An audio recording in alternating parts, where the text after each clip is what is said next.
आया खामनेई का Ismail number 2।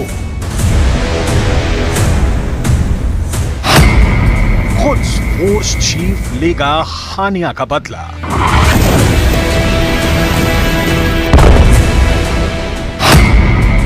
Iran का सरदार कानी लेगा मोसाद की कुर्बानी। वेस्ट बैंक में इजरायल की मार सभी हदें पार कर गई। आसमान में उड़ते जंगी जेटों ने जेनिन और तुल करीम को भी तहस नहस कर डाला है। आईडीएफ की ग्राउंड फोर्स के गनमैन हमास लड़ाकों को दौड़ा दौड़ा कर मौत के घाट उतार रहे हैं। लेकिन इतने सफल ऑपरेशन के बाद भी नेतन्याहू की टेंशन बढ़ती जा रही है। हमास से जंग लड़ रहे इजरायल को असल चैलेंज वॉर जोन से दूर मिल रहा है।